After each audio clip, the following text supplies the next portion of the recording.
como colaboradora habitual de Radio Vitoria y de Cadena Ser Vitoria. Habréis leído seguramente alguno de sus libros, alguno de sus artículos, y también pues imparte cursos, actualmente también en el contexto de la Universidad del País Vasco y en charlas como esta. Sus principales líneas de investigación se reparten entre la arqueología de la arquitectura y todo lo relacionado con el patrimonio medieval de Álava y de la ciudad de Vitoria-Gasteiz. Así que es que ricasco, una vez más, por asomarte a este ciclo y compartir tus conocimientos. Y en esta ocasión pues nos va a hablar de El Gran Desconocido, el castillo de Vitoria, que está a la vista de todo el mundo y al mismo tiempo no le hacemos ni caso. Eso es. Así que os dejo con él. Es que rica. Bueno, ¿se me oye? Sí, ¿no? Vale. Bueno, pues muchísimas gracias por esta amable presentación, Isabel. Hablable y extensa. Me sonrojo. Aparte aquí hace calor. Bien, nada, pues voy a meterme en harina. Este PowerPoint tiene como 140 y pico diapositivas. Entonces tenemos una horita y voy a ir como una moto porque, a ver... he preferido tener muchas imágenes y si tengo que pasar rápido por ellas porque veo que voy mal de tiempo, pues pasamos por encima de ellas. Pero es que las cosas en imágenes se entienden mejor. Y bueno, pues vamos a hablar del castillo, efectivamente. Como bien comentaba Isabel, bueno, todos conocemos la iglesia de San Vicente. Está ahí, en medio del casco medieval de Vitoria, en un lugar pues eminente, privilegiado sobre la plaza del Machete. Y bueno, pues lo que no estamos tan habituados es a pensar que aquel lugar de San Vicente, esta iglesia, era este castillo. Esta iglesia era este castillo. Se os va metiendo en la cabeza. Esta iglesia era este castillo. Bien.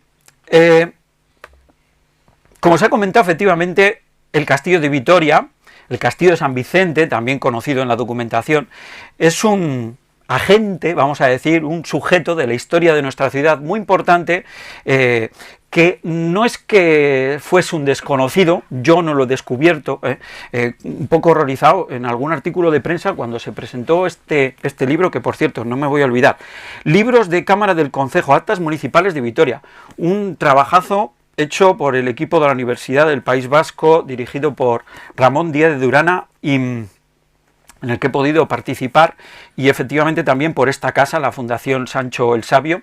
Todo lo que voy a hablar, absolutamente todo lo que voy a hablar, si os interesa y queréis tener conocimiento por escrito, lo tenéis en este libro, y por lo que se comentaba antes, pues posiblemente próximamente va a estar en abierto, accesible online. Bueno, pues...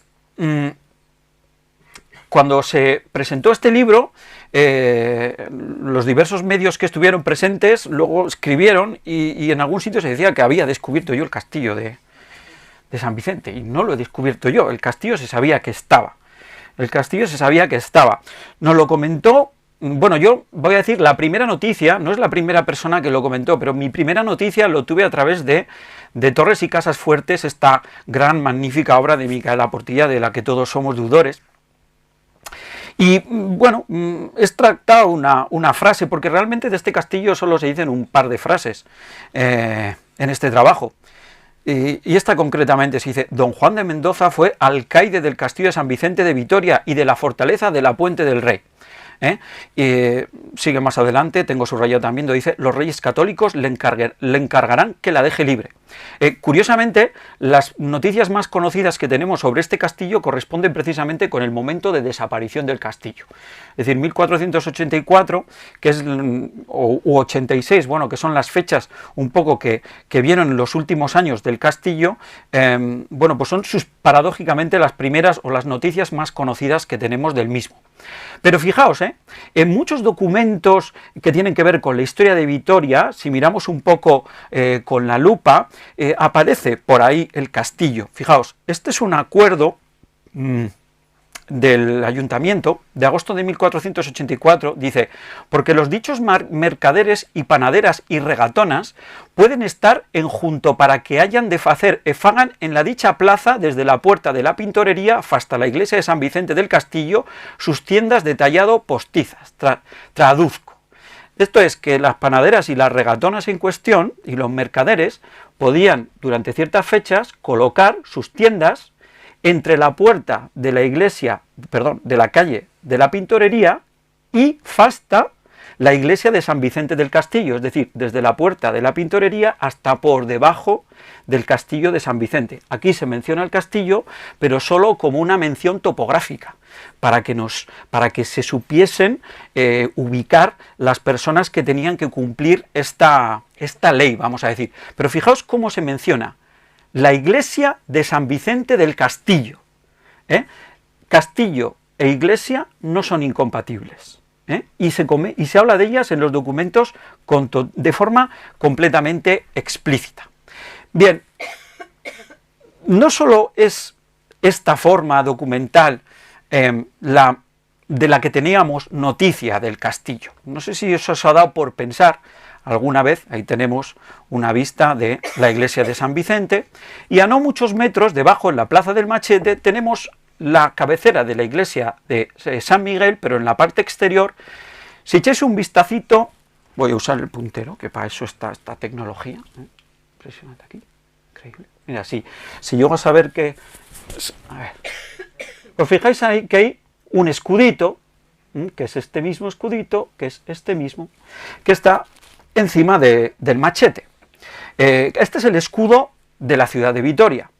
Creo, si la memoria no me equivoco, que es en nuestras calles el escudo más antiguo que se conserva, en las calles de Vitoria. Pero bueno, con ser el más antiguo, que por cierto se está haciendo cisco, no sé quién tendría que tomar la decisión un poco de tapar eso, cubrirlo o restaurarlo, porque de queda poco tiempo. No sé si observáis que casi no se ven los leones, apenas se aprecia el castillo, pero vamos, esto es. Ahí. Bueno, todos estamos habituados a conocer el escudo de Vitoria en sus distintas versiones, ¿no? Desde la más moderna hasta la más antigua. La más moderna, aquí, esta que ha sido tradicional durante mucho tiempo, y esta otra que extrajo de varios documentos recientemente el profesor Ramón Díaz de Durana. Lo tenéis también aquí en la portada del libro, de un documento del siglo XVI. Bien, ya se observa bien los símbolos principales que conforman parte del escudo. Voy a olvidarme de aquellas partes del escudo que vamos a decir que se han generado en época contemporánea, es decir, del siglo XVI en adelante. Voy a concentrarme simplemente en hablar un poco del escudo, vamos a decir, original, el medieval, que tenía tres símbolos principales. El escudo en la Edad Media solo tenía tres símbolos. Tenía el castillo, que es por lo que estamos hablando hoy aquí, el castillo. Tenía los dos leones, que a sus lomos sostienen ese castillo, y no olvidemos dos cuervos que están en la zona superior, en las torres digamos, laterales, y están los dos, son dos cuervos claramente, no es ningún otro tipo de pájaro, es un cuervo, y están mirando los dos como hacia afuera del castillo, están como vigilando, ¿no? Esos son los elementos antiguos, pero una investigación que hizo Emilio Enciso y que publicó precisamente en el boletín de la Fundación Sancho Sabio, pero esto ya fue como en los años finales de los 70, si no me falla la memoria, hizo un estudio de la evolución del escudo y comenta una cosa bastante interesante, del hecho de que ni siquiera los leones forman parte del escudo original. El escudo original de Vitoria no tenía los leones se añadieron a finales del siglo XV. Entonces, ¿cuál sería el escudo medieval de Vitoria, el original, lo que ha llegado a nosotros? El castillo y los cuervos. Quedaos con esa idea, con esa imagen, el castillo y los cuervos, porque la volveremos a retomar hacia el final de la presentación. Con eso quería hablar un poco del símbolo y la historia de que el castillo está más presente en nuestras vidas como vitorianos y vitorianas de lo que pensamos. Para empezar, es el símbolo de nuestra ciudad principal, el símbolo de nuestra ciudad, como por otra parte el símbolo de tantos otros pueblos alaveses, porque tantos otros pueblos alaveses han tenido castillos también, pues podemos hablar de La Guardia, ¿no?, por ejemplo, han tenido su castillo y han dejado memoria también en sus respectivos escudos heráldicos, ¿no? No digamos que Vitoria es un caso único en este aspecto. Bueno, y ahora vamos a hablar de la materialidad de de ese castillo. ¿Cómo era? ¿Qué se conserva? ¿Y cómo hemos llegado a conocer lo que, bueno, pues eso, cómo era el castillo? Bien, para eso hemos utilizado las técnicas propias de una disciplina arqueológica que se denomina arqueología de la arquitectura. ¿Vale? La gente normalmente nos tiene identificados a los arqueólogos y arqueólogas como gente que estamos trabajando en el subsuelo, excavando y sacando tierra. Pero existen ya desde los años 80 otras técnicas arqueológicas, en este caso la arqueología de la arquitectura, que se aplica también a los edificios construidos, a los edificios que se conservan en alzado. Y por resumir mucho, ¿qué es lo que hace la arqueología de la arquitectura en un edificio como la iglesia de San Vicente? Bueno, pues lo que intentamos es buscar, lo mismo que cuando excavamos, buscamos los estratos que hay en el subsuelo. Pues lo que hacemos cuando analizamos un edificio es buscar los estratos que conforman el edificio. Los estratos que conforman el edificio. Es como el castillito que está montando el chaval que he puesto en la imagen, ¿no? Se trata un poco de buscar, en el caso de la iglesia de San Vicente, cuáles son las distintas partes, los distintos retales que conforman ese collage que es el castillo, porque el castillo ha llegado hasta nosotros modificado por las épocas. A lo largo de los siglos se han ido quitando cosas y se han ido añadiendo cosas. Pues esas cosas que se han añadido y que se han quitado han dejado huella. Si tú sigues el rastro de esas huellas, puedes, por deducción, reconstruir la historia de ese edificio sin recurrir a muchos documentos, pero luego recurres a los documentos, obviamente, porque te aportan otra información interesante. Buscamos sobre todo las piezas, esos distintos retales que han ido conformando el edificio a lo largo de la historia, y buscamos sobre todo la secuencia. Luego explicaré, la secuencia es en el orden en que se han ido produciendo los distintos añadidos, ¿de acuerdo? Luego volveré sobre esa idea. El trabajo en San Vicente hace cosa de, bueno, creo que en la foto se puede ver a mi compañera aquí abajo, miren, Fernández Gorostiza, la topógrafa que hizo el trabajo aquí, que tiene la mascarilla. Yo mismo tengo ahí una mascarilla, aunque está en el casco. Podéis decir de las fechas en que fue esto. Estamos ahí con las mascarillas.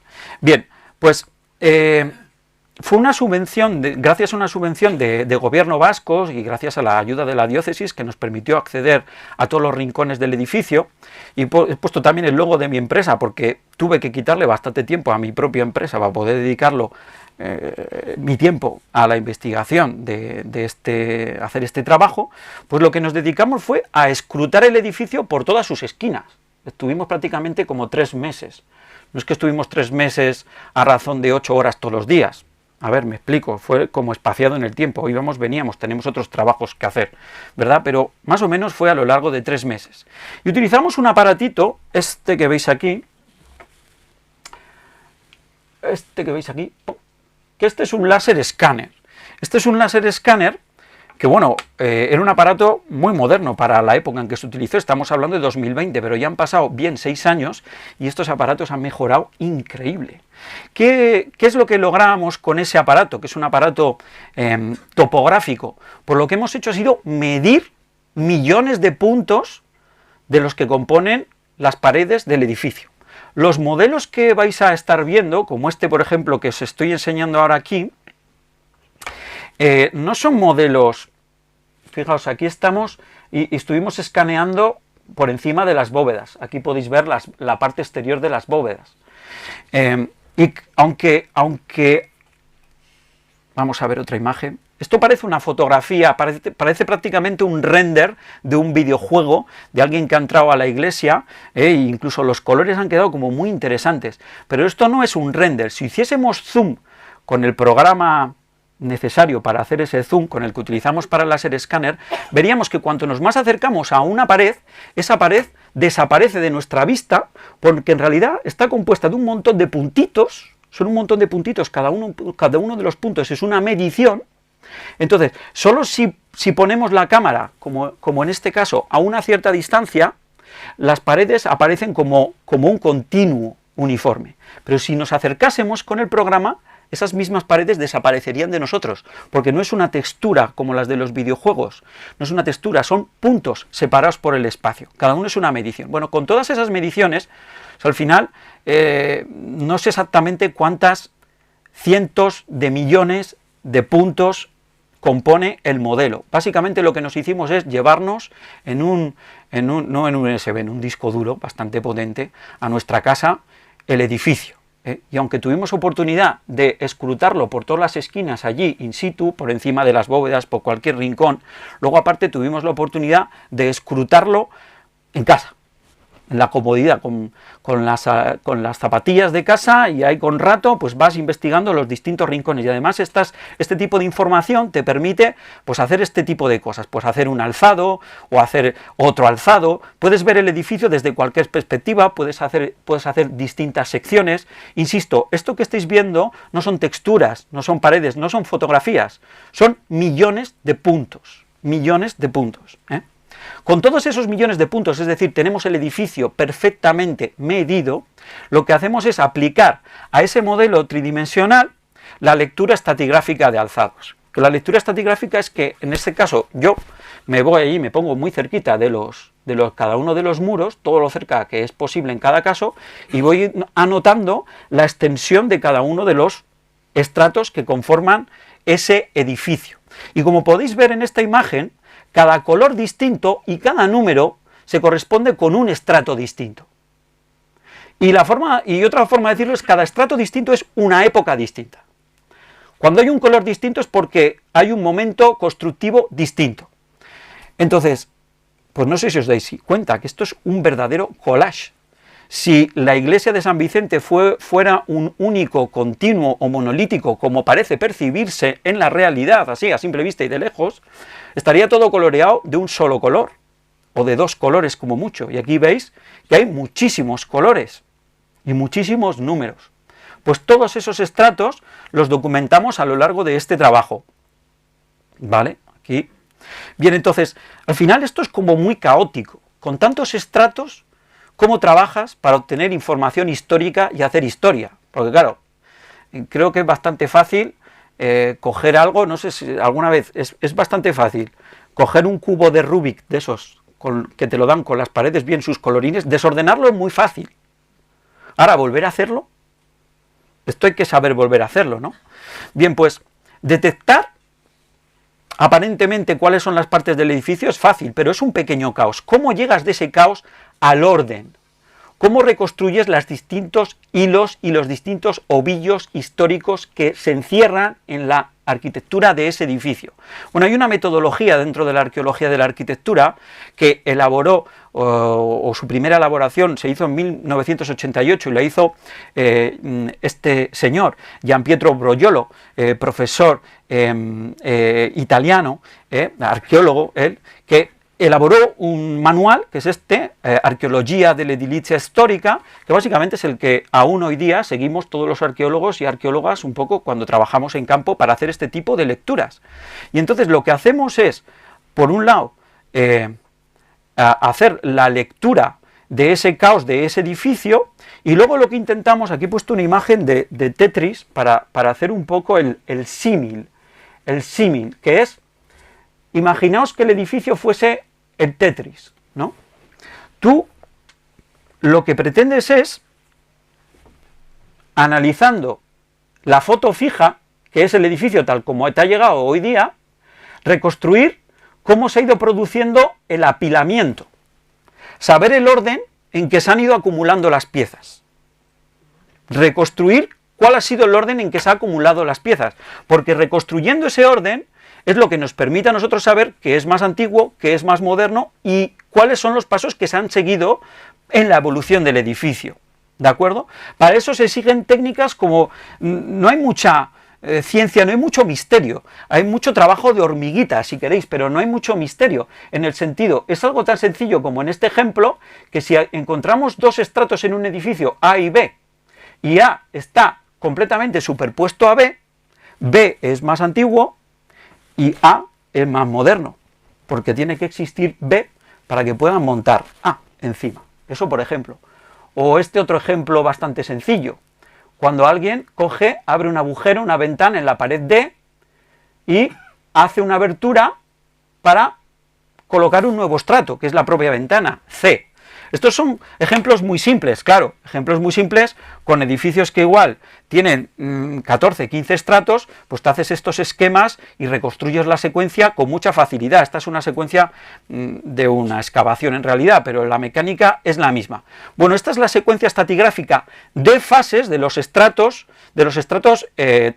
con los que hemos trabajado en la iglesia de San Vicente, que tenemos más de 200 estratos identificados, o más bien debería decir cuerpos de fábrica, porque no teníamos tiempo suficiente para bajar al detalle del estrato. ¿Esto qué quiere decir? Que este trabajo que he hecho sobre San Vicente no es para nada un trabajo definitivo. Un equipo que venga detrás de mí, o yo mismo, si tengo más tiempo y consigo los recursos, todavía podemos llegar a conseguir más detalles sobre cómo fue la evolución constructiva de este edificio. En este trabajo hemos podido llegar con la subvención que teníamos a lo que os estoy mostrando y a lo que os voy a mostrar, ¿vale?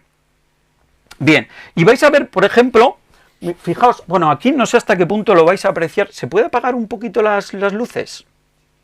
Ya sé que para el que estéis tomando apuntes igual es una faena, pero se va a ver mucho mejor. Porque, claro, vosotros veis aquí, voy a levantar, me vais a permitir, veis aquí tenemos el alzado del edificio y lo tengo fileteado con un montón de rayitas. Cada rayita es un filete, imaginaos que cogemos el edificio y lo fileteamos, como si fuese esto la carnicería, ¿vale? Bien, pues lo que vamos a hacer, lo que hacemos con el escáner, que hemos tomado tantas mediciones, que no es que podamos hacer un plano único del edificio, sino que podemos hacer tantos planos como queramos, a distintas cotas, ¿no? Y entonces vamos a hacer ahora un recorrido breve desde la cota más baja de nuestro escaneo a la cota más alta, para que lo veáis. Aquí, ahora mismo, ahí arriba lo veis, estamos a -1 metro, y en -1 metro se aprecian, ya empieza, luego lo vais a ver mejor, aquí se empieza a apreciar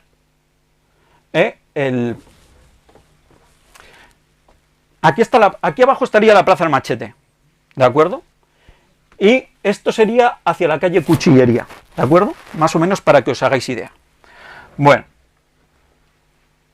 voy subiendo, ahí se ve algo, se van viendo cosas claras, se va viendo la muralla, el sistema amurallado de la ciudad, la torre suroeste, se va viendo aquí importante, aquí. Cuando vais a la iglesia de San Vicente, es que no sé si me da miedo por la grabación, a ver si no va a quedar grabado la voz, porque veo que cuando... ¿Sí? ¿Se oye bien? Bien, el caso es, fijaos, cuando la próxima vez que entréis a la iglesia de San Vicente, sobre todo si entráis desde el pórtico que da a la cuesta, fijaos el grosor que tiene el muro que atravesáis cuando entráis la puerta. Son más de 3 metros de grueso. Eso es por exceso para una iglesia. Eso es un muro defensivo de un castillo.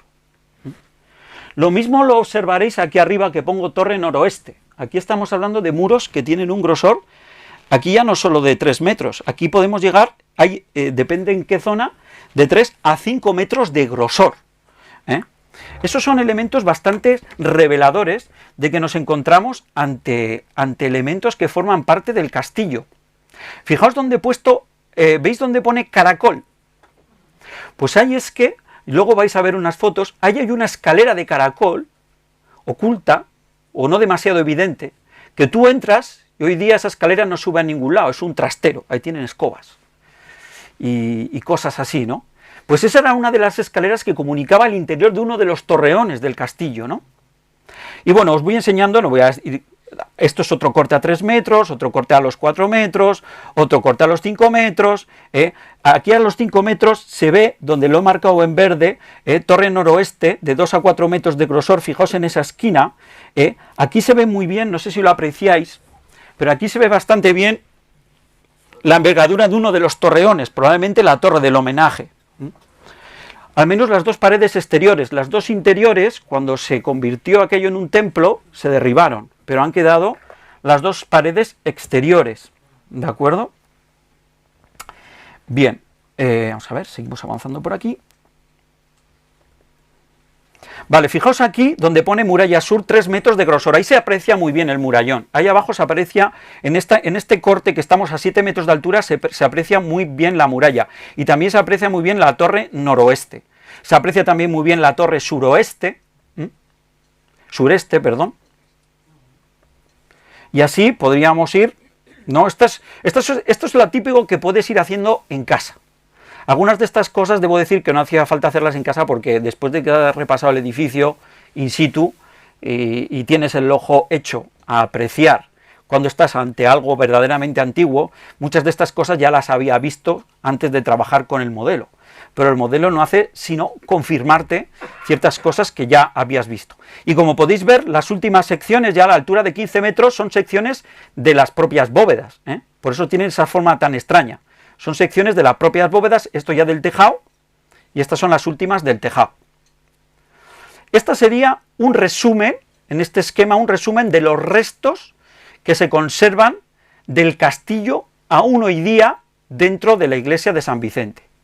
Y aquí un dibujito que hice para un artículo que me pidieron para un congreso de castillología, donde en azul o en gris más oscuro representé dentro del edificio esas mismas partes que son lo que se conserva del castillo dentro de la iglesia. Pero hay muchas más anomalías de las que podríamos hablar, ¿eh? Vamos a ver cómo voy de tiempo. Bien. Vamos a ver otras muchas anomalías. Fijaos, donde pone 1 y 2, esa capilla, que antiguamente era la capilla de San Lorenzo, creo que más recientemente viene siendo denominada capilla de los Dolores, eso, aunque parezca mentira, es el resto de la primitiva iglesia de San Vicente. La iglesia de San Vicente que vemos hoy día es el fruto de la transformación de ese castillo, pero la primitiva iglesia de San Vicente era una iglesia pequeñita que estaba en un rinconcito del castillo, o más bien el castillo vino a montarse encima de esa iglesia que era pequeñita. Un documento que descubrió Ernesto García Fernández, profesor de la UPV, en realidad que era un acta municipal,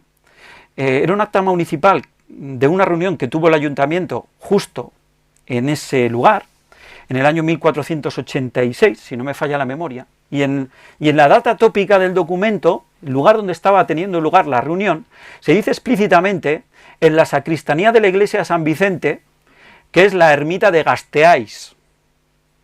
La ermita de Gasteiz.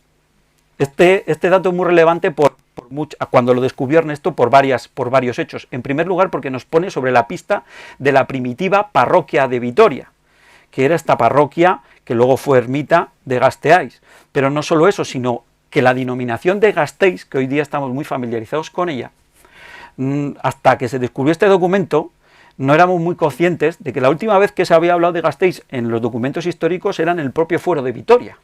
Ese es el último documento, en 1181, en el que aparece la palabra Gasteiz. Luego en el siglo XIX, o más ya en el siglo XIX, en el siglo XX, los historiadores lo recuperaron. Pero como que durante 8 siglos había desaparecido la denominación de Gasteiz del vocabulario de los vitorianos, o eso creíamos. Pero este documento demuestra que no es así. La gente sabía en el siglo XV que había un topónimo de Gasteiz y que ese lugar estaba relacionado con la iglesia de San Vicente y que ahí en gran medida está el origen de nuestra ciudad. Bien, hay restos de esa iglesia que he podido rescatar en fotos antiguas, cosas que hoy día no están, esa especie de ventanas, se ven precisamente los recercos de sillería lumaquela. También hemos trabajado en la zona exterior de la iglesia de San Vicente. En el interior voy a llamaros la atención, bueno, de esta tumba y de esta capilla, porque tanto la tumba, sobre todo la tumba está fechada en el año 1385, es del chantre, de uno de los chantres, y está, por las fechas, está claro que esa iglesia de San Vicente, esa pequeña iglesia de San Vicente, primitiva ermita de Gasteiz, estaba todavía activa como templo en esas fechas del siglo XIV, tanto es así que la gente se estaba enterrando. Esa tumba y ese arco hoy día parece que está abierto como con respecto a la cabecera que hoy día vemos, pero no, está abierto en uno de los laterales de la primitiva iglesia, que la primitiva iglesia, la cabecera de la primitiva iglesia era esto. Si os fijáis, esa capilla además tiene una orientación muy extraña, está oblicua completamente, y es que, porque parezca mentira, una cosa que hemos visto en esta lectura estratigráfica es que eso es lo más antiguo que se conserva de todo el edificio. Normalmente la capilla es algo secundario con respecto al resto del templo. Pues aquí resulta que esta capilla vio cómo luego la iglesia o el castillo se construía a su alrededor, ¿vale? Y fijaos, si vais debajo del coro, en un rinconcito, aquí, este día que hice las fotos estaban puestos los pasos, creo que todavía están, los de Semana Santa, y hay una puertecita que da a un usillo, a una escalera de caracol, que hice estas fotos desde el interior, veis perfectamente cómo hace esa forma circular desde el interior, y cómo era una escalera que atravesaba todo ese torreón de arriba abajo, todo ese torreón del castillo. Hoy día, como podéis ver en estas fotos, esta escalera no va a ningún lado, porque la taparon. Se recuperó en la restauración que se hizo en los años 60 y se abrió ese hueco. Nadie le encontró mucha utilidad a ese hueco y hoy día pues es una curiosidad que utilizan como trastero. Y tienen ahí pues puestos escobones y cosas que utilizan para limpiar la iglesia y los pasos. Y he puesto esta otra imagen, porque encontré esta foto y me pareció súper curioso. No tiene nada que ver con nuestra historia, pero para que veáis que la historia está escrita en cualquier lado. Dice, Luis Arnaiz, igual aquí hay algún familiar de este señor. Luis Arnaiz en 1939 presentó la dimisión. O sea, pone Luis Arnaiz campanero. Pero el campanero de la iglesia en 1939 presentó la dimisión, dice, el 9 del 6 del 66. Cesó el 1 del 10 del 66.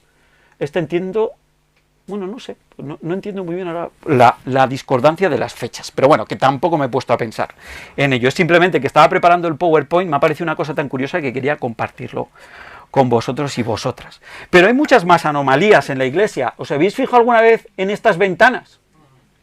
Seguro que os habéis fijado, ¿no? Pues esto también pertenecían al primitivo castillo. O por ejemplo, ¿os habéis fijado que estos mensulones de donde arrancan las bóvedas están como rehundidos dentro del muro? ¿Por qué están rehundidos dentro del muro? Bueno, es relativamente fácil, seguramente lo habréis observado si estáis allí. Fijaos, en esta foto donde pongo el número 2, es una pared hecha de sillería, pero de sillería vamos a llamar buena, original, medieval, que es esa que tiene un módulo, un tamaño más o menos pequeño. Sin embargo, donde el muro que tengo numerado con el 1, ahí podéis observar perfectamente cómo los sillares parecen mucho más grandes, ¿no? ¿Qué sucede? Que esos no son sillares, es un aplacado de piedra, son lajas, son losetas, de las que tú podrías poner en el suelo, pero la pusieron en la pared. ¿Para tapar qué?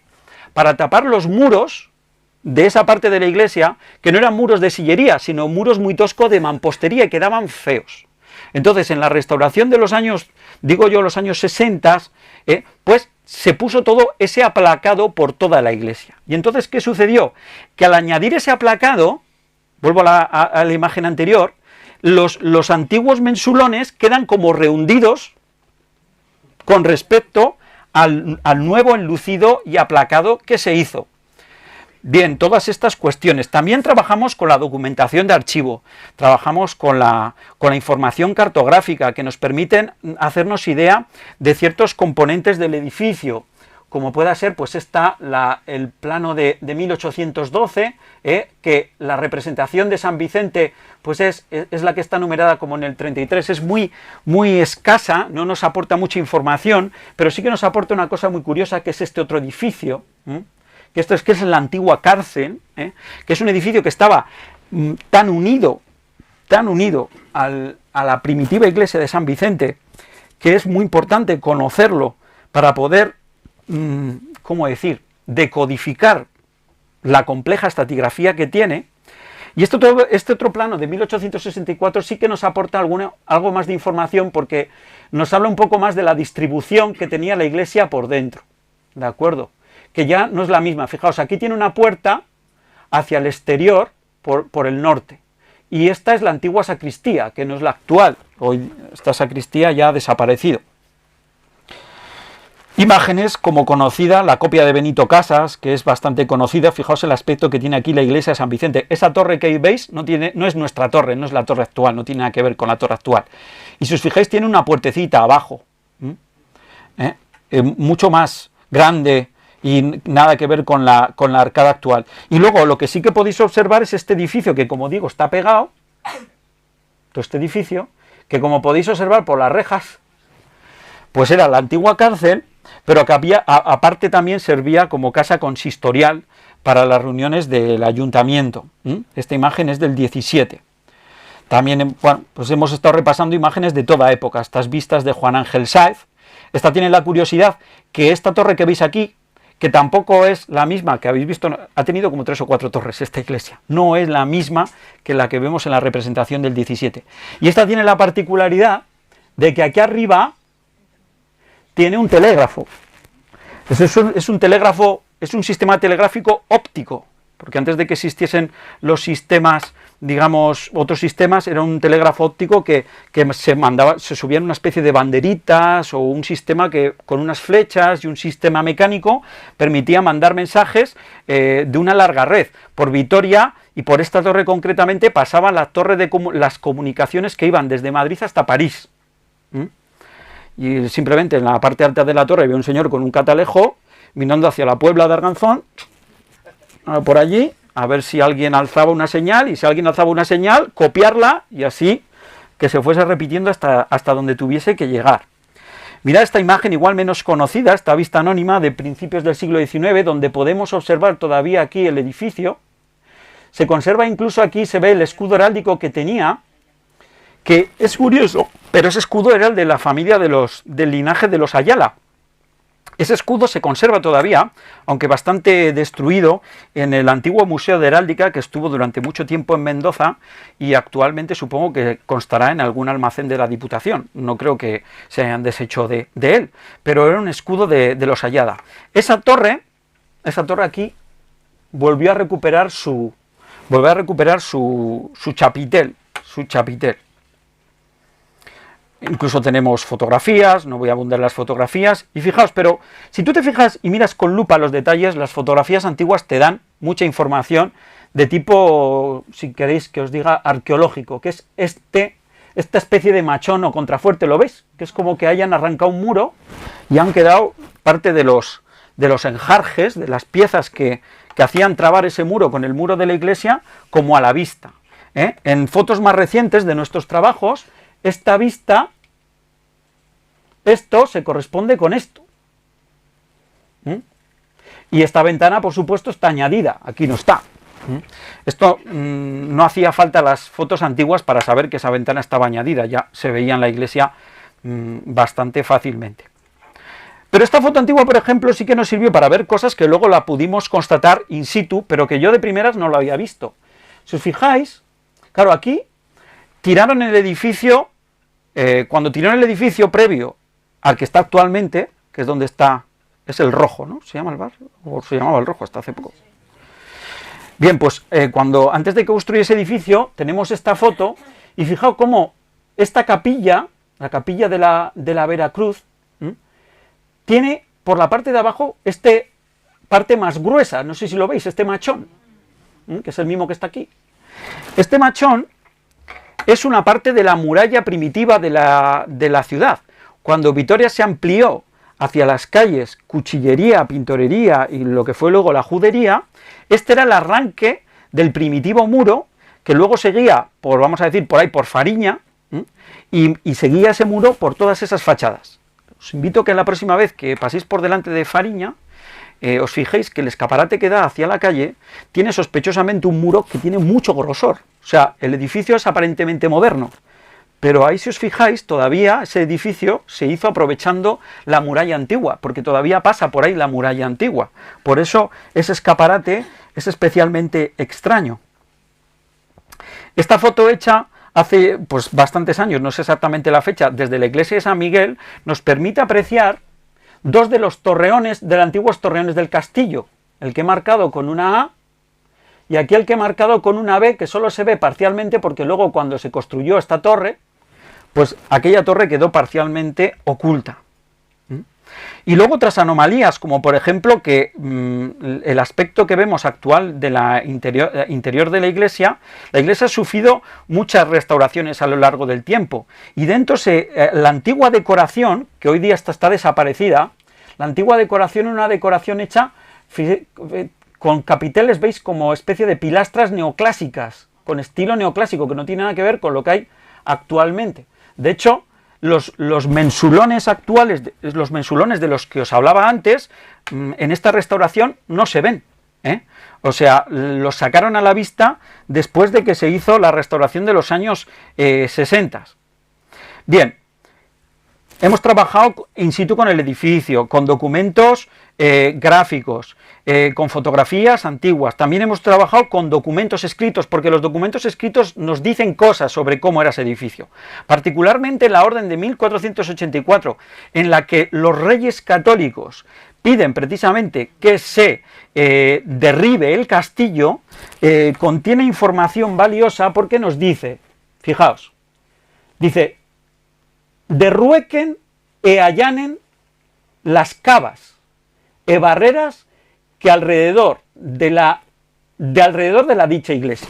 Es decir, la muralla, ese castillo tenía alrededor fosos, estaba rodeado todo por fosos, y tenía las barreras, en plural, es decir, aparte de lo que es el castillo central, yo no me he atrevido a dibujarlo, porque a día de hoy no tenemos ningún dato arqueológico que me permita dibujarlo de uno u otro modo, pero aparte del castillo central había un anillo exterior con una muralla secundaria, y fuera de esa muralla secundaria todavía había un foso, una cava, que fue en 1484 la que se tapó, la que empezó a taparse. Dice, importante, dice, derruequen el pretil y las almenas. Obviamente, como todo castillo, pues tenía un pretil y unas almenas, y toda esa construcción estaba hecha, vemos esta mención de que lo derruequen, veniendo en un documento medieval, es muy expresiva de cómo era materialmente el castillo, es decir, mayormente de piedra. Y diréis, pues ¿cómo va a ser un castillo? De piedra, ¿no? No, la mayor parte de los castillos en la Edad Media son de madera. Y en los documentos, tú lees a Lope García Salazar, y en los documentos aparecen siempre mencionados como de madera. De hecho, cuando querían destruir una torre, normalmente la forma, los que asediaban un castillo, la forma más fácil de derribar un castillo, una casa-torre, era o quemándola o talándola. Lope García Salazar, en sus Buenandanzas y Fortunas, habla de cómo varias de las casas-torre de los que estaban resistiendo dentro tuvieron que rendirse porque desde abajo estaban talando las paredes del castillo o de la torre, que eran de madera. Por lo tanto, que aquí se diga que es de piedra es relevante, de que el castillo este en cuestión era de piedra, lo cual está diciéndonos que era un castillo con una gran relevancia.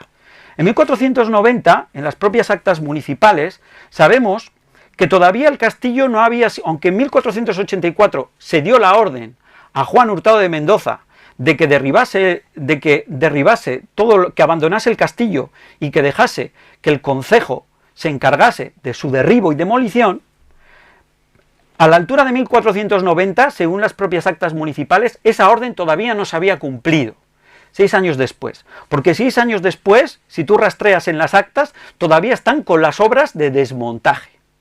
Y en estas obras de desmontaje, una de las cosas arqueológicamente siempre es muy útil. Saber cómo se desmontan las cosas te dice cómo estaban montadas.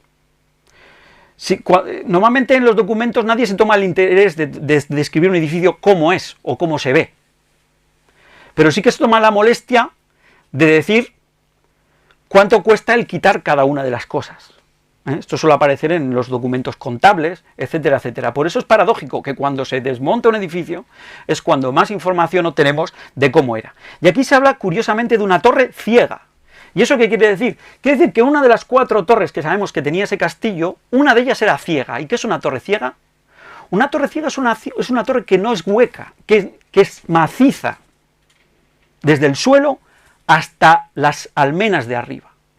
Y cuidado, que esto es muy importante, porque para que una de esas 4 torres, que tenían una altura mínima documentada a día de hoy de 18 metros, son los restos que quedan, seguramente eran más altas, 10 o más metros altas, o sea, podían llegar a, yo calculo que sí que llegarían fácilmente a los 25 o 30 metros, fácilmente, sobre todo la torre del homenaje. Una de ellas era maciza por dentro. Y una torre no es maciza porque los obreros la hayan macizado, es decir, porque la han rellenado, es porque el terreno, y es aquí lo importante, el terreno ya es de roca.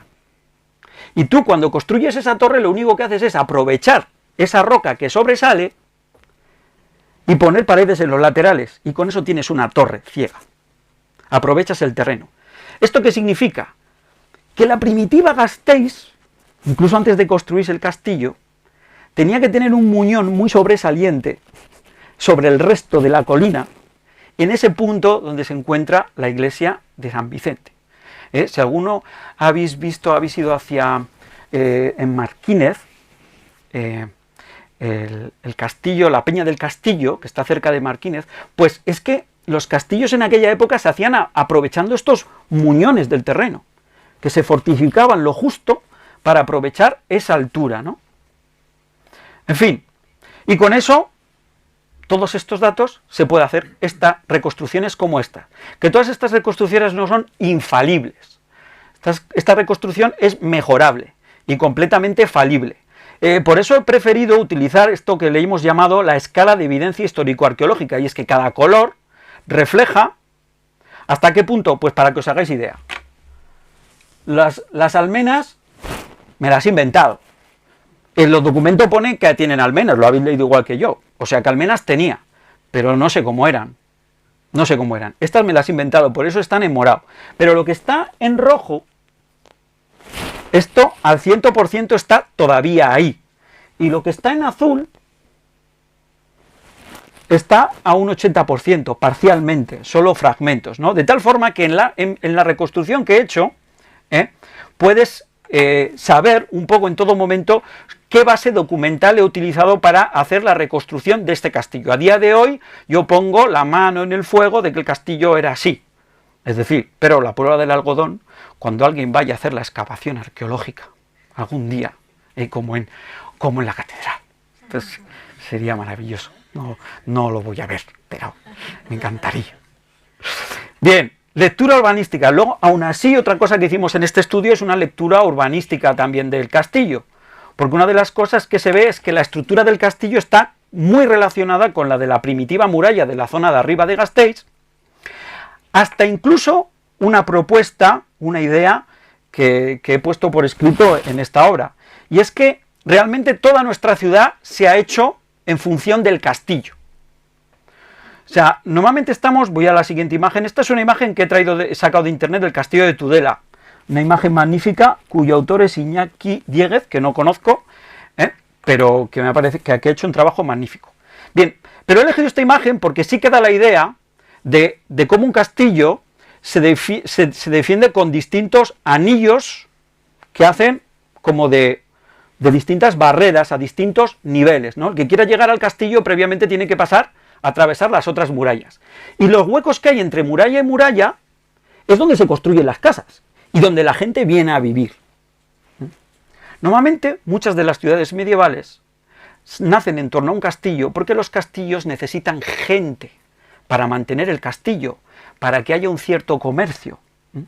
Pero luego suceden cosas como en Vitoria, que como el castillo ha desaparecido, pues hemos construido toda la historia medieval de nuestra ciudad olvidándonos de que el castillo existía, y probablemente el castillo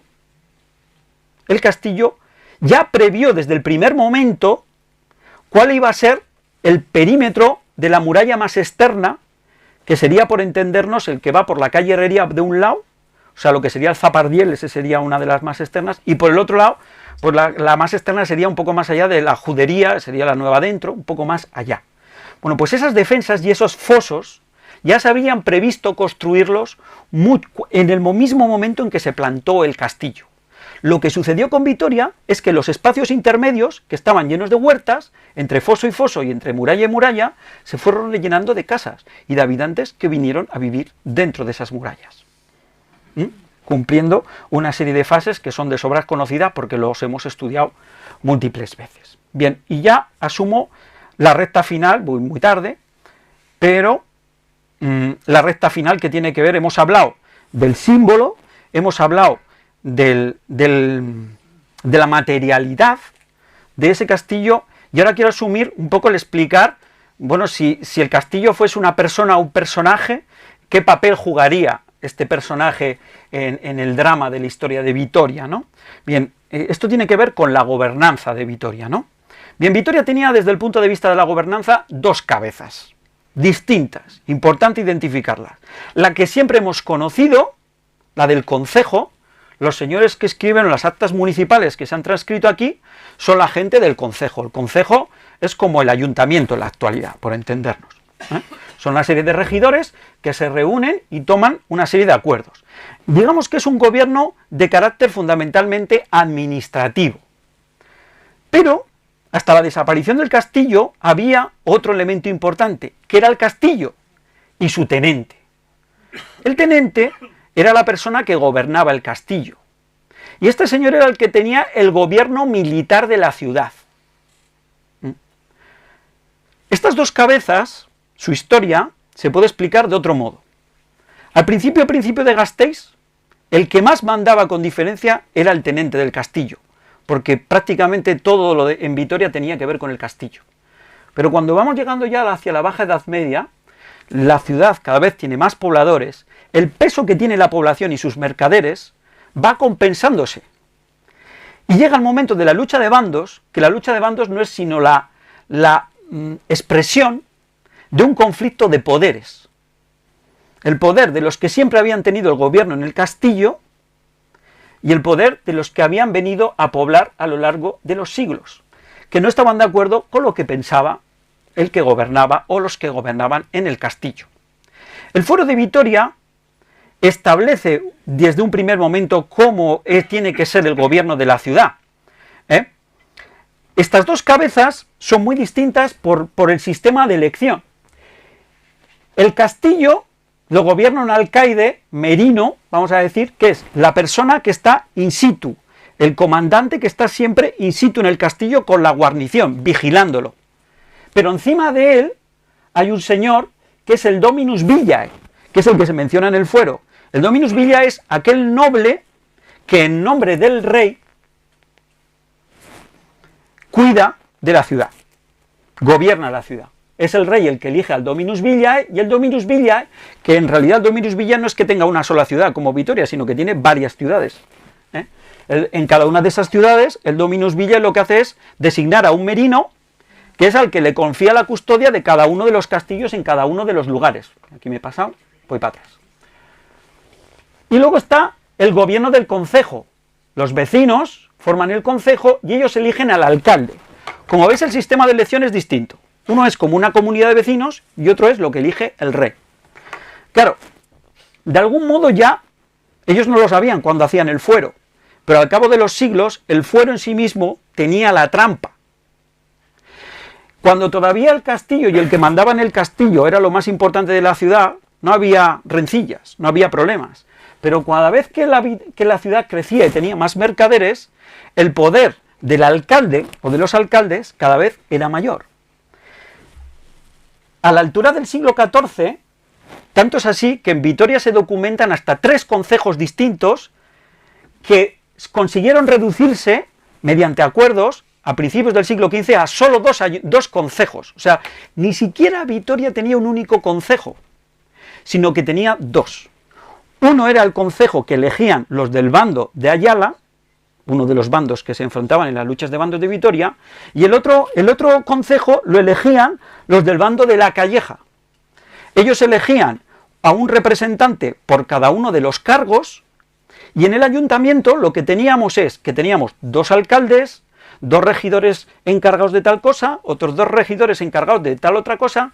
Os podéis hacer idea lo mal que, que no lograban llegar a un acuerdo, porque cada uno quería favorecer a los suyos, ¿no? Entonces, claro, esto desató todas estas luchas de bandos que conocemos. En esta investigación que hice para el Gobierno vasco, conseguí reconstruir o recopilar una cantidad bastante importante de estas personas que gobernaron el castillo de Vitoria. El más antiguo que tengo documentado es en 1178, Álvaro Muñoz. Fue el primer tenente del castillo de Vitoria. Luego fue Diego López Ladrón, luego Pedro Ramírez. Me interesa destacar a Álvaro Muñoz, año 1178, porque Vitoria todavía no ha recibido un fuero. Y sin embargo, ¿cómo puede tener un tenente? Pues puede ser, esto es un documento navarro, en el que no tiene nada que ver con la historia de Vitoria, es un tema de un juicio a un señor judío favorecido por Sancho el Sabio, etcétera, etcétera. Pero uno de los confirmantes de ese documento es este señor, Álvaro Muñoz, tenente in Victoria, en el año 1178. Luego Vitoria en estas fechas ya existía. He puesto ahí antes, he dejado un hueco en 1150 Antequén, porque no me voy a desviar por ahí, pero hay documentos relevados o revelados por Ernesto García Fernández que habla de que Vitoria existía todavía de mucho antes con el nombre de Vitoria, incluso desde 1150. Bueno, estos tenentes se van sucediendo en el gobierno de la ciudad hasta el último, que es Juan Hurtado de Mendoza, en 1484, el último de la lista. En esta publicación, por eso voy pasando rápido, todas estas imágenes están en esta publicación y está todo aquí pormenorizado. Bien, tuvo dos etapas el gobierno del castillo. Una primera etapa en que el Dominus Villae era el señor de Vizcaya, por decirlo de forma resumida. Era Diego López de Haro, o López Díaz de Haro. Solo que, resumidamente, siempre asumimos que él es el señor de Vizcaya, y estos señores no solo eran señores de Vizcaya, sino señores de muchos sitios. El señorío de Vizcaya era un señorío más que tenían. Claro, ha sido tan importante para Vizcaya que sus historiadores han recalcado este papel. Y los demás nos hemos olvidado de lo importante que es este linaje de los Haro en la historia de la tierra alavesa. Como, bueno, tú esto lo has trabajado bastante bien y también lo has visto perfectamente en Estíbaliz y etcétera, ¿no? Bueno, tuvo esta primera etapa bajo el signo de los Haro. Pero ya en torno a 1332, fecha de la voluntaria entrega, tenemos una calle ahí, la voluntaria entrega se requeriría una charla ya sola a ella, entra otra etapa, que el gobierno entra en el signo de estas familias que he puesto ahí el nombre, Ayala, Guevara y Hurtado. Y esta segunda etapa, aunque aparentemente ahí tenemos tres apellidos distintos, en realidad tenemos a la misma familia. Es la misma familia todo el tiempo, dominando el castillo. ¿Cómo se explica esto? Veréis, esto es curioso, interesante, y tiene un poco que ver que nos demos cuenta lo importante que es hacer o investigar en la historia de las mujeres. Y ya veréis por qué. En el caso del castillo, yo creo que se ve de una forma evidente. Ahí tenemos la iglesia de San Vicente, a pocos metros abajo tenemos los restos del convento de San Francisco, el convento de San Francisco.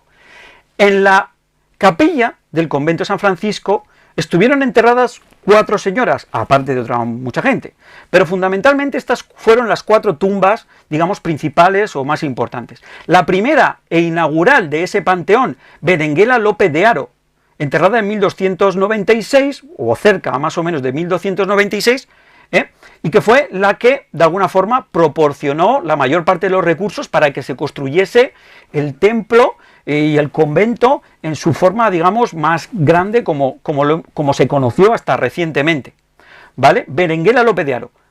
Haro. Ya estoy mencionando a esa familia que tan importante he dicho que tiene que ver con el gobierno de Castilla. Pero es que había otras señoras.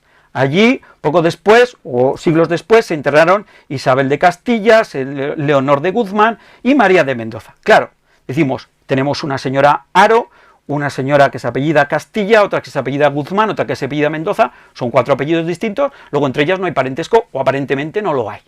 El problema con la forma de investigar la historia es que cuando tú quieres rastrear la vida de una familia, es fácil si sigues el apellido, pero es que el apellido solo sigue el parentesco masculino.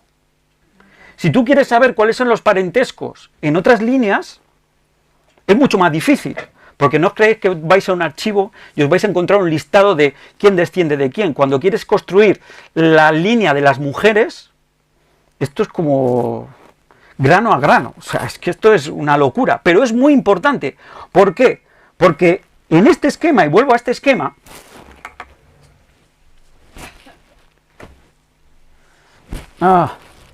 Voy a pasar unas diapositivas adelante porque creo que sí se ve mejor. Bien, este esquema es el de, estos son los señores del castillo, estos, ¿vale? Estos, los de los recuadros. Y veis ahí el parentesco que más o menos los une a otros. Bueno, fijaos, ahí arriba ya tenemos representada a Leonor de Guzmán.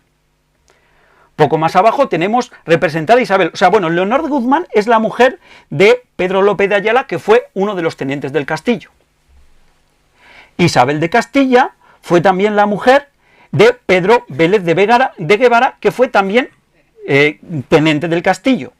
Y María Hurtado de Mendoza fue mujer de Juan Hurtado de Mendoza, que fue teniente del castillo, y de su hijo, que es este, que fue el último tenente del castillo, quien, por cierto, se mandó enterrar en el convento de San Francisco dentro de la tumba de su madre. Por lo tanto, estas 4 señoras que están en un convento masculino, en una capilla, en la capilla mayor de un convento, insisto, masculino franciscano, una cosa que he constatado no solo en Vitoria, sino en muchas de las ciudades que he visitado y me he interesado por este tema de los castillos, es que los tenentes de los castillos siempre se acogían a enterrarse en los conventos franciscanos. Franciscanos y tenencias y tenentes son todo uno. Vosotros id a buscar en cualquier ciudad que vayáis, un castillo a poco antiguo que hay, el convento franciscano estará cerca. Estoy pensando, por ejemplo, que en la Alhambra, cuando llegaron los Reyes Católicos, el convento de San Francisco originalmente estaba dentro de la Alhambra, hasta tanto es así. Bueno, y que, quiero decirte, en las ciudades había como 2 noblezas, la nobleza alta, que era la que tenía que ver con el castillo, y gente que decidía enterrarse con los mendicantes, y la nobleza, vamos a decir, baja, que esta gente se enterraba en las capillas. Como en el caso de Vitoria, hemos perdido tanto el castillo como en gran medida el convento de San Francisco, gran parte de nuestra historia que tiene que ver con esa alta nobleza, con esos Haro, con esos Hurtado de Mendoza, con esos Ayala, nos hemos olvidado de ella, porque no hay edificios, hasta ahora no había edificios que nos lo recordasen. Ya lo he comentado antes, que el castillo era fundamentalmente la manzana de la discordia. Fijaos, esto también no es casualidad. Uno de los bandos, estos son los 2 bandos, las familias principales, Fijaos, aquí tenemos a los Ayala, a los Guevara y a los Hurtado de Mendoza con sus torres, Este es el castillo. No es casualidad que los Ayala tenían aquí su torre, que los Guevara, que eran de la misma familia, del mismo bando, la tenían aquí, y aquí detrás tenían su torre los Paternina, no está en este dibujo, que eran de la misma familia, todos. Es decir, el castillo, que ya de por sí dominaban los Ayala, los Guevara y los Mendoza, tenía una doble protección, y es que las casas torre privadas de esos mismos señores rodeaban y protegían el castillo. Bien, hay diversos episodios que nos hablan. En 1406 hubo un asalto al castillo. Juan de Salinas asaltó el castillo y se conserva. Juan de Salinas fue el antecesor, uno de los antecesores del que se construyó el Palacio de Villasuso. Sí, exactamente, el Palacio de Villasuso. Martín de Salinas, ¿no? Bien, pues si fijáis en el escudo heráldico que hay en la fachada de arriba, veréis que hay un simbolito, hay una casa-torre, en uno de sus cuarteles hay una casa-torre con una escalerita que sobresale por encima de esa torre. Y eso es en recordatorio de este episodio de 1406, porque un antepasado de este Martín de Salinas, que fue este Juan de Salinas, con sus gentes, asaltó el castillo y arrebató el poder del castillo a los oñacinos, dice el documento, que entonces fueron, en esas fechas, eran los que tenía. Y bueno, el final del castillo no vino en 1484 con el derribo del castillo, o sea, con la orden de derribo, sino antes, entre 1468 y 1469, lo digo así, el condestable, habiendo sitiado a fuerza de San Vicente y dándose el alcaide Paternina. El alcaide Paternina era un Ayala que estaba defendiendo el castillo, que, como estaba absolutamente rodeado por las fuerzas del condestable, decidió rendir la fortaleza. Pero decidió que si la fortaleza no quedaba en su poder, no iba a quedar en poder de nadie.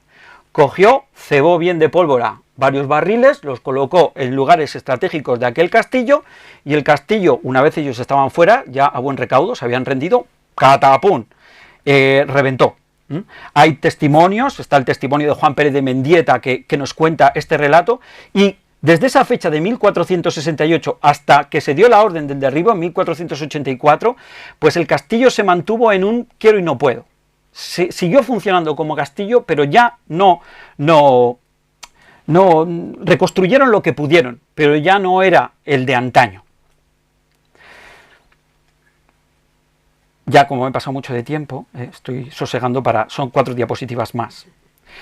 Pero quiero terminar el epílogo. El epílogo son 1476, fin de la teórica de la lucha de bandos. En 1476, rey Fernando el Católico obliga a los que forman el bando de Ayala y los que forman el bando Calleja a firmar un pacto de alianza por el cual se pacifican los bandos. Este documento es muy importante porque terminan las refriegas en Vitoria. Y luego también las Cortes de Toledo, 1480. En las Cortes de Toledo los reyes católicos establecen una ley que lo cambia todo, a nivel de todo el reino. Y es que los castillos ya no van a depender de los tenentes, sino que van a depender de los concejos. Entonces los reyes católicos les estaban quitando ya el poder directamente a todos aquellos nobles que hasta entonces habían tenido el poder en los castillos y se lo estaban entregando a los concejos. Este pacto, este acuerdo al que se llegó en 1480 fue el que acabó haciendo que en 1484 la orden se dictase de que el castillo de Vitoria se derribase. Al mismo tiempo que el castillo se trasladaba a la ciudad, a la Villa de Alegría. 1484 es la misma fecha en que la Villa de Alegría entra, por orden de los reyes católicos, a formar parte del señorío de Vitoria. Vitoria no es solo una ciudad que tenía un término municipal, sino que tenía un señorío, tenía territorios por ahí en Álava, y uno de esos territorios que le dieron los reyes católicos fue Alegría. ¿Por qué? Pues porque allí colocaron ellos un castillo. El nuevo castillo de Vitoria decidieron desmantelarlo de Vitoria y volverlo a montar en Alegría. ¿Por qué? Porque así lo que hacían era desactivar las luchas de bandos. Las habían desactivado con aquel documento de 1476, pero del dicho al hecho va un trecho. Si quito el castillo, ¿no es? Muerto el perro, se acabó la rabia. Pues matamos al perro, lo llevamos a otro sitio donde ya hay lucha de bandos, donde está muy lejos de este contexto, etcétera. Y bueno, aquí tenemos el plano de lo que era este castillo. Y en fin, el sí ya último episodio, y aquí ya ha acabado, el último episodio de esto fue que en 1486 aún hay un documento que nos dice que Juan Hurtado de Mendoza, el teórico último castellano del castillo de Vitoria, incluso cuando ya se le había dado la orden de abandonar el castillo de Vitoria, decidió apoderarse de la fortaleza del Portal del Rey. Os suena el Portal del Rey, ¿verdad?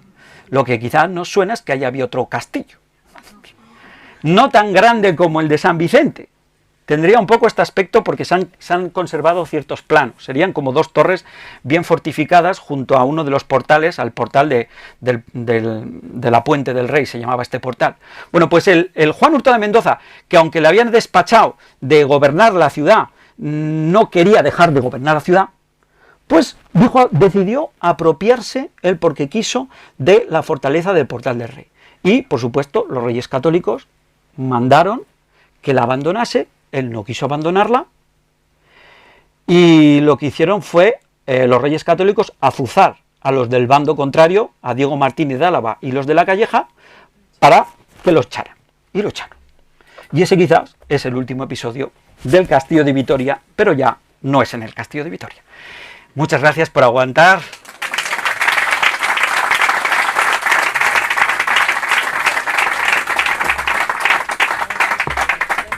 Es que ricasco, Ismael, Sorionak. Bueno, ahora tenemos que procesar mucha información, ¿verdad? Bueno, pues ahora este es el momento de las dudas, preguntas, ruegos, todo lo que queráis. ¿Se ha quedado alguna cosilla pendiente que queráis comentar? Están procesando todavía. Sí. A ver, ¿hay alguna duda? Por allá al fondo. Espera, Edu. El micro, para que internet Escuchamos entero todos, te oiga la pregunta. Escuchemos todos. A ver, Ismael. ¿Ismael? Sí, te oigo. A ver, una vez que hice una visita yo a la Torre de San Vicente, a media altura hay una puerta y me comentaron que esa era la entrada del paso de ronda del castillo. Sí, sí. ¿Es De cierto? hecho, en esa visita no visteis el paso de ronda. No, solamente pasamos por enfrente de la puerta. Claro, yo creo que tú habrás estado, ¿no? Yo la hacía cuando trabajaba esa en la puerta, catedral, esa sí. puerta da paso al paso de ronda y puedes hacer un tramito del paso de ronda, que es un tramito que te permite tener una perspectiva de Vitoria muy chula, no tan alta como la de la torre, pero bueno, esa sería la altura del paso de ronda del antiguo castillo. Por ahí se entra, lo que pasa es que ese paso de ronda rodearía el castillo al completo. Si hoy día tú te metes ahí, es como un callejón sin salida, porque luego la puerta que había a la torre subsiguiente, que la torre se conserva, está ahí, pero la puerta que había, pues hoy día ya no se conserva, entonces tú ahí es donde acaba el paso de ronda, pero efectivamente ese es el paso de ronda del castillo. Y debajo un muro de 3 metros de grueso. Edu, tienes que insistir para que te abran la puerta. Sí. No hay tantas visitas guiadas. Antes se hacía, yo cuando estaba de guía en la catedral hace tropecientos años, yo recuerdo hacer la visita de las murallas y luego vamos a San Vicente, enseñábamos el paso de ronda. De hecho, me había olvidado de que enseñaba el paso de ronda. Los escolares sí que lo visitan. En las visitas que hace el Te ayuntamiento infiltras, para los Edu, que escolares, seguro que cuela. pero no sé si enseñan esa parte del paso de ronda. ¿Sí? Pues mira, sí, correcto. ¿Más preguntitas?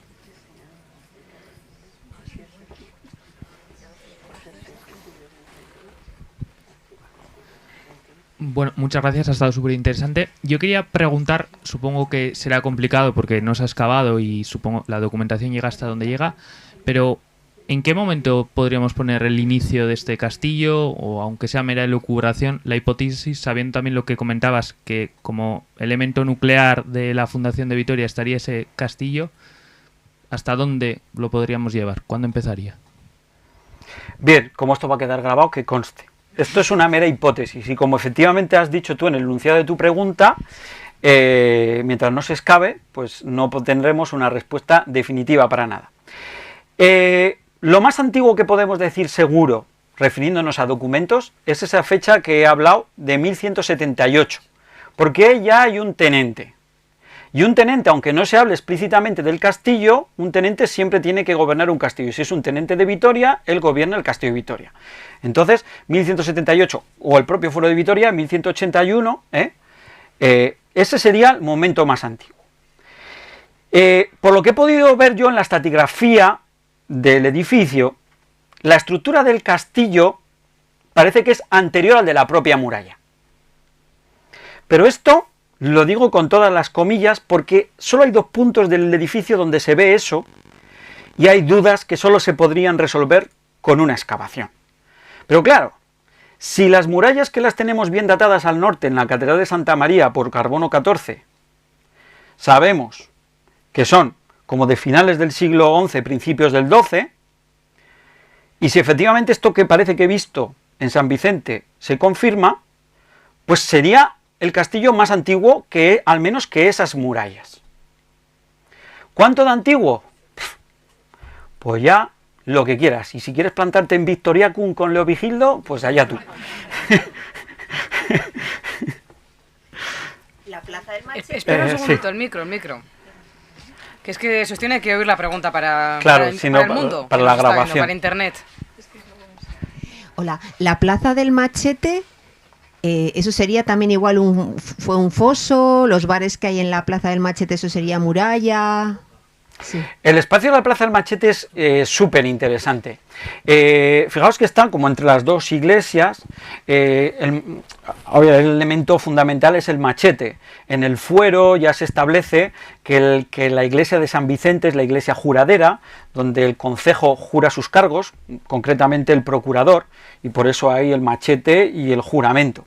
Pero me gusta hablar también de que, fijaos, los arquillos tienen como 2 bloques, ¿verdad? dos bloques.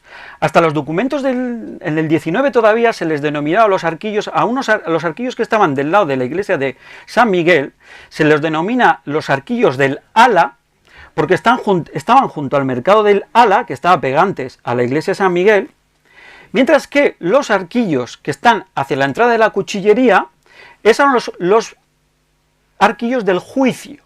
¿Y por qué eran los arquillos del juicio? Porque en esa parte de detrás de la plaza del Machete estaba el rollo o picota, y allí era donde se celebraban los juicios en Vitoria. Cuidado, a la sombra del castillo.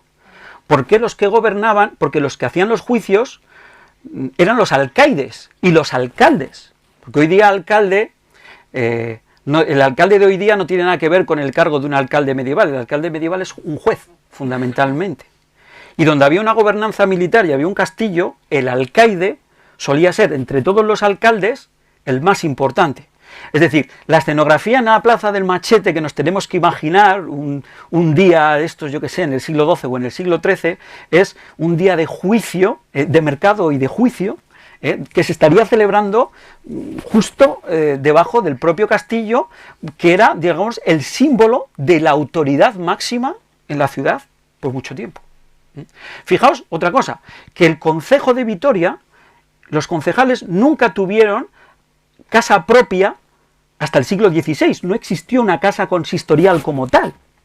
El ayuntamiento se celebraba en distintas iglesias, en el convento de San Francisco, pero no tenían una sede.